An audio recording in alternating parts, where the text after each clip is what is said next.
حضرت امام محمد باقر علیہ السلام کے یوم ولادت پر نور کے موقع پر ملک بھر میں محافل میلاد، کانفرنسوں، سیمیناروں اور تہنیتی تقریبات کا انعقاد۔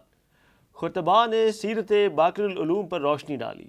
تفصیلات تبیان زیدی کی اس رپورٹ میں۔ عالمی عشرہ اجر رسالت کے آغاز پر حضرت امام محمد باقر کا یوم ولادت پر نور مذہبی جذبے اور عقیدت و احترام کے ساتھ منایا گیا۔ اس موقع پر محافل میلاد، کانفرنسوں، سیمیناروں اور تہنیتی تقریبات کا انعقاد ہوا۔ علماء اکرام و واعظین اور خطباء نے سیرت باقر العلوم پر روشنی ڈالی۔ ہیئت طلبہ اسلامیہ کے زیر اہتمام عزاخانہ معصومہ کم میں محافل باقر العلوم سے TNFJ کے اسپیکر سید بو علی مہدی، سید حسن کاظمی، سید جون علی مشدی، ذاکر غلام ثقلین کاظمی، راجہ غدیر علی، راجہ عبدالعلی محب علی نے بھی خطاب کیا۔ نمائندگان ولاثر نیوز لاڑکانہ آفتاب بھٹو و سید ظہیر عباس کے مطابق ولادت پر نور امام محمد باقر کی مناسبت سے حیدری مسجد نوڈیرو لاڑکانہ میں رحیم داد بھٹو کے زیر اہتمام جشن منعقد ہوا، جس میں سید محمد ابراہیم شاہ رضوی اور دیگر منقبت خوانوں نے نذرانہ عقیدت پیش کیا۔ نمائندہ ولاثر نیوز جہلم ظہیر عباس کے مطابق مرکزی ماتمی تنظیم قائم آل محمد علیہ السلام جہلم کے زیر اہتمام مرکزی امام بارگاہ جہلم میں جشن منعقد ہوا، جس سے ذاکر، سید صغیر عباس شاہ اور دیگر مداح خوانوں نے مداح خوانی کی۔ جشن ولادت باسعادت امام محمد باقر علیہ السلام کی مناسبت سے ہڈالہ سیدہ دینہ میں جشن کا اہتمام سید شہریار علی کی رہائش گاہ پر کیا گیا، جس سے نامور علماء و ذاکرین نے خطاب کیا۔ اختتام جشن پر کیک کاٹا گیا۔ نمائندہ ولاثر نیوز کوہاٹ سجاد علی کے مطابق ولادت باسعادت حضرت امام محمد باقر علیہ السلام کے موقع پر کوہاٹ شیرکوٹ میں جشن کا انعقاد کیا گیا۔ جشن میں علماء و ذاکرین نے فضائل امام محمد باقر علیہ السلام پیش کیے۔ کثیر تعداد میں موالیان امام علیہ السلام نے شرکت کی۔ جشن کے آخر میں کیک بھی کاٹا گیا۔ انجمن کنیزان امام العصر زمان کے زیر اہتمام شعب ابی طالب میں جشن کی محفل سے سیدہ زینب علویہ اور دیگر نے خطاب کیا۔